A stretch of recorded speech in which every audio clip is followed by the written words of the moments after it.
Welcome to साकी physics academy. आज हम थर्ड चैप्टर के न्यूमेरिकल करेंगे, जिसमें फर्स्ट न्यूमेरिकल हमारे पास है अ बॉडी या a force of 20 newtons moves a body of 2 metre fee second acceleration find its mass. यानी अगर किसी जिस्म पर किसी बॉडी पे 20 न्यूटन की फोर्स अमल करे और वो उसके अंदर एक्सेलरेशन 2 मीटर फी सेकंड स्क्वायर का पैदा करे तो उसका मास क्या होगा।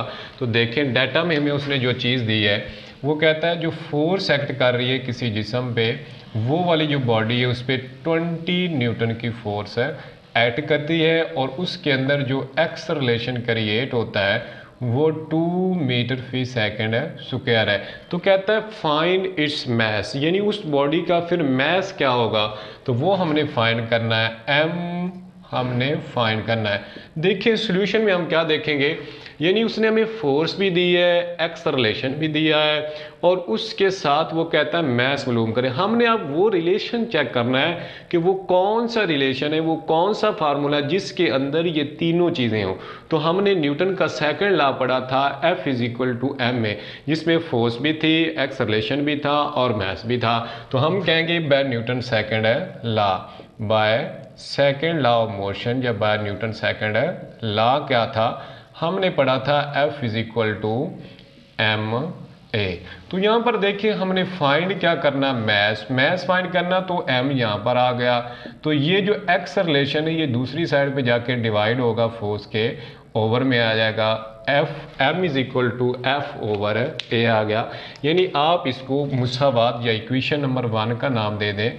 यानी जो हमारे पास m आया है m is equal to F over a. Number 1 में जब हम वैल्यू पुट करेंगे तो इससे हम मैथ फाइंड कर सकते हैं। Put value force and acceleration in equation number 1 होगा।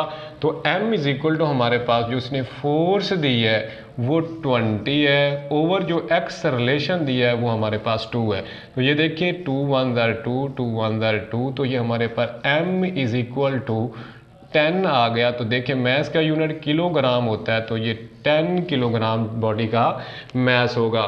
तो यहाँ पर हमारे पास जो रिजल्ट में चीज़ आई है, यानी नतीजा हमारे पास जो निकला है वो है मैस, यानी मैस ऑफ बॉडी जो भी होगा m is equal to 10 kilogram. ये हमारे पास इसका रिजल्ट है। देखें हमें उसने फोर्स दी, एक्सेलरेशन दिया और तीसरी जो चीज़ हमने फाइंड करनी थी वो मैस था। तो हमने देखा ये कौन सा रिलेशन है, कौन सा फार्मूला है जिसमें ये तीनों चीज़ें एग्जिस्ट करती हैं। तो हमने देखा न्यूटन सेकंड लॉ जो था F is equal to m में, वो हमने लगाया, उसमें से मैस की वैल्यू लेने के लिए F ओवर A किया, तो उसमें वैल्यू पुट करने के बाद हमारे पास जो रिज़ल्ट आया वो 10 kg था। यानी जो रिज़ल्ट में हमें चीज़ मिली, मैस मिला था, वो 10 किलोग्राम पर 10 किलोग्राम था। तो ये हमारे पास फर्स्ट, हमारे पास सेकंड न्यूमेरिकल है जिसमें वो बात करता है the weight of body is 147 के, यानी 147 न्यूटन है। व्हाट इज़ इस मैस, तो उस बॉडी का मैस क्या होगा। तो हमें जो डाटा में उसने बात की है वो कहता है जो वेट है बॉडी का W, वो हमारे पास है 147 न्यूटन। तो देखिए जब हम वेट की बात करते हैं तो उसके साथ ग्रेविटेशनल एक्सेलरेशन भी आता है, वो कितना होगा 10 मीटर फी सेकंड स्क्वायर। तो फाइंड हमने क्या करना है, मैस। तो mass is equal to interrogative sign आ गया। अब देखिए वो कौन सा फार्मूला है जिसमें W भी आए, G भी आए और M भी आए। तो हम कहेंगे न्यूटन सेकंड लॉ की हम बात करें तो यहाँ पर हम कहेंगे F is equal to m a. तो जो F होता है वो इक्वल होता है W के, और जो A होता है जब मैस की बात होगी वो इक्वल किसके होता है, G के। तो यहाँ पर हम पुट करेंगे W बराबर mg। तो देखें W की वैल्यू उसने हमें दी है 147, m हमने फाइंड करना है और g की जो वैल्यू वो है 10। तो इधर जाके ये डिवाइड होगा 147 over 10 is equal to m के आ गया। तो जब भी किसी चीज़ के ओवर में, डिवाइड में 10 आ जाए तो उसमें से एक अदद छोड़कर, एक नंबर छोड़कर पॉइंट आता है। देखिए नीचे एक 0 तो एक नंबर गया, 1 की जगह पे क्या आ गया, पॉइंट। तो पॉइंट हम कैसे लिखेंगे, 14.7 किसके इक्वल आ गया, m के। यानी जो हमारे पास मैथ निकला है इसका वो 14.7 किलोग्राम है। तो देखिए रिजल्ट में हमें क्या मिलेगा, यानी रिजल्ट हमारे पास आ गया, जो मैस m है वो इक्वल होगा 14.7 kg के। देखें जो सेकंड न्यूमेरिकल था उसमें हमें एक चीज़ उसने दी थी, वेट। तो जब वेट आएगा तो उसके साथ ग्रेविटेशनल एक्सलेरेशन खुद ब खुद आता है। तो उसके बाद हमने फाइंड क्या करना था, मैस। तो सोल्यूशन में देखें F is equal to m में F बराबर होता है W के, M वैसे आ गया, A जो होता है जब मैं वेट की बात होगी तो वो G के बराबर होता है, तो मैंने लिखा mg। तो यहाँ पर W की वैल्यू पुट की 147 is equal to m into 10 आ गया, 147 over 10 is equal to m। तो यहाँ से हमने वैल्यू ली तो वो m is equal to 14.7 kilogram आ गया। तो रिजल्ट हमारे पास m is equal to 14.7 kilogram था। ये हमारे पास सेकंड है न्यूमेरिकल था।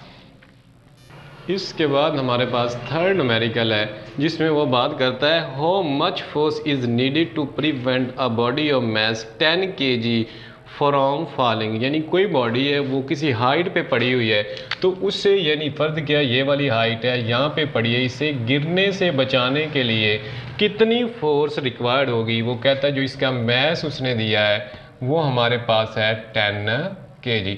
जब भी बात आती है फॉलिंग की, यानी हाइट की बात होगी तो वहाँ पर ग्रेविटेशनल एक्सेलरेशन जो होता है वो पहले से मौजूद होगा। तो यहाँ पर मैं उसकी अगर वैल्यू लगाऊं g is equal to 10 metre फी सेकेंड स्क्वायर। वो कहता है फाइंड क्या करना है, फोर्स कहता है फाइंड करें, यानी W बराबर होता है F के। तो यहाँ पर हमने ये W फाइंड करना है। तो आप यहाँ पे सोल्यूशन में देखेंगे कि ये तीन चीज़ें हैं, वो कौन सा फार्मूला है जिसमें ये तीनों चीज़ें होंगी। यानी सेकंड न्यूमेरिकल में हमने यही फार्मूला लगाया था। तो आप लिखेंगे बाय फार्मूला क्या है, जो W है वो बराबर है mg के। तो यहाँ पर हमने W तो फाइंड करना है, m की वैल्यू भी दी हुई है और g की भी वैल्यू दी हुई है। तो इसको इक्वेशन नंबर 1 करें और इसमें पुट कर दें वैल्यू, m की वैल्यू 10, g की वैल्यू भी 10। तो यहाँ पर देखें 10 से मल्टीप्लाई होगा तो ये हमारे पास 100 आएगा। तो जो W यानी वेट का यूनिट होता है वो न्यूटन होता है। तो यानी जो हमारे पास वेट निकला है बॉडी का, जिसको गिरने से बचाने के लिए जो फोर्स हमें लगानी पड़ेगी वो 100 न्यूटन होगी। यानी W is equal to F जो निकला है वो 100 न्यूटन है। देखें हमने ये काम किया कि उसने हमें दो चीज़ें दी जिसमें मैथ था और ग्रेविटेशनल एक्सेलरेशन। जब भी कोई बॉडी फॉल करती है तो उसमें होता है फाइंड, हमने फोर्स करनी थी यानी वेट। तो सोल्यूशन बाय फार्मूला हम देखें तो W बराबर mg होता है। तो यहाँ पर देखें m की वैल्यू भी 10 थी और g की वैल्यू भी 10 थी। जब 10 से मल्टीप्लाई होगा तो वो 100 न्यूटन बनेगा। तो यहाँ पर हमारे पास जो रिजल्ट में चीज़ है W बराबर F बराबर किसके आ गया, 100 न्यूटन के बराबर आ गया। तो ये हम उसके बाद जो हमारे पास न्यूमेरिकल है वो है 3.4। तो वो कहता है find the acceleration produce by a force of 100 newton by mass of 50 kg। यानी उससे हमें दो चीज़ें दी है, एक फोर्स दी है और दूसरा मास दिया है। तो फाइंड क्या करना है, एक्सेलरेशन। तो मास फोर्स जो उसने हमें दी है F, वो कहता है 100 न्यूटन फोर्स अगर किसी बॉडी पे एक्ट करे और उसका मैस 50 kg हो यानी 50 किलोग्राम, तो उसके अंदर जो एक्सेलरेशन होगा वो कितना होगा। तो देखें यही हमने फर्स्ट न्यूमेरिकल में बात की कि जिसमें तीनों चीज़ें डिस्कस होंगी, F, M और A। तो ये तीनों चीज़ें न्यूटन के सेकंड लॉ में पाई जाती है। तो आप कहेंगे बाय न्यूटन सेकंड लॉ या बाय फार्मूला भी लिख सकते हैं, बाय फार्मूला हमारे पास क्या है, F is equal to ma। तो आप इसको 1 का नाम दें और इसमें वैल्यू पुट करेंगे फोर्स की। तो फोर्स हमारे पास 100 न्यूटन है और जो मैस दिया हुआ है वो 50 kg है और ए हमने फाइंड करना है। देखें 0 से 0 कैंसिल, 5 1 ज़र 5, 5 2 ज़र 10 होता है।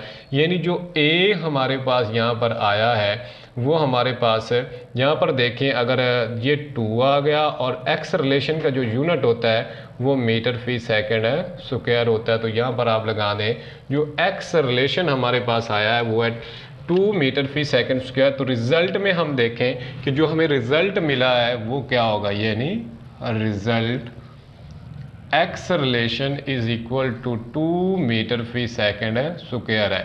तो देखें जो हमारे पास 4 न्यूमेरिकल था यानी 3.4, उसमें फोर्स भी दी थी, मैथ भी दिया था, एक्स रिलेशन हमने फाइंड किया था। तो हमने ये पढ़ा था कि जिसमें ये तीनों चीज़ें होंगी वो by Newton second law of motion होगा।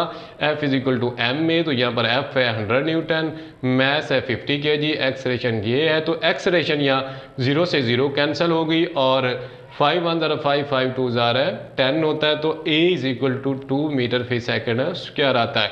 तो देखिए वो कहते हैं यहाँ पर ख़त्म कैसे हो गया ये न्यूटन।